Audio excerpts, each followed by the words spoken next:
so let's see if we can unpark it. I mean, it's a super specific belief, right?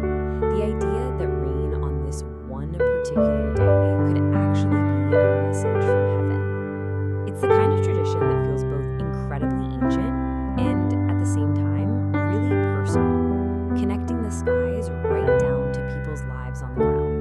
So, is there anything to it? Is the connection real? Well, this is where it gets really interesting, because the answer is kinda yes and also no. It's not a simple true or false.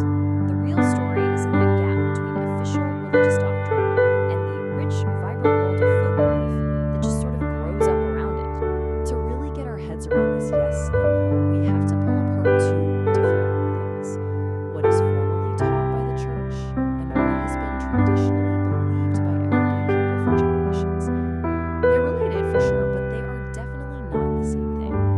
Okay, so let's start with the official side of things. August 15th is a huge day in the Catholic calendar. It marks the Feast of the Assumption.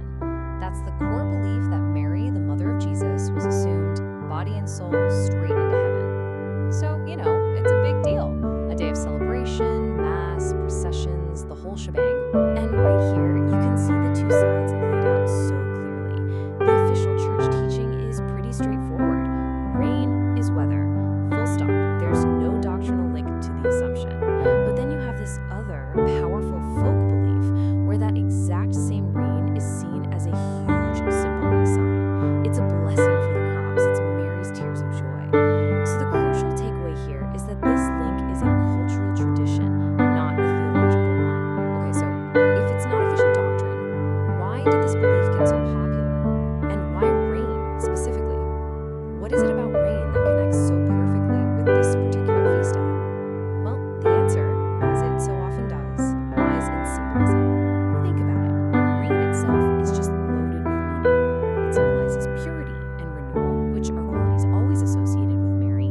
And some traditions have this beautiful way of describing it as Mary's tears of joy for being welcomed into heaven.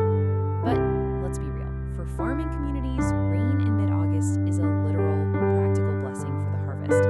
It's a sign of fertility, a promise of divine favor for the land that feeds them. And get this isn't just a belief from one small village somewhere. It is a global phenomenon.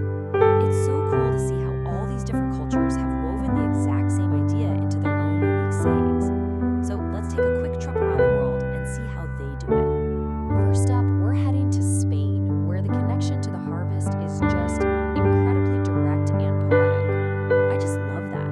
It's not just water falling from the sky. It's the good stuff, the very essence of sweetness for the year's honey and wine. A direct and pretty delicious blessing, if you ask me. Okay, now let's pop over to France. They've got a similar focus on the vineyard, but with a slightly different emphasis. So this one is all about how precious even a little bit of rain is on this day. Just a few drops are seen as a divine guarantee for a massive grape harvest and, by extension, a cellar that is absolutely packed with wine. All right, heading east now to Poland, we find the belief takes on a more predictive quality. It's about the future. So here, it's not just about the current harvest. It's about looking ahead. The weather on August 15th becomes this kind of folk forecast, a little clue about what the community can expect. And, a mild winter was absolutely crucial for survival, so this was a sign of great comfort. And you can see this pattern just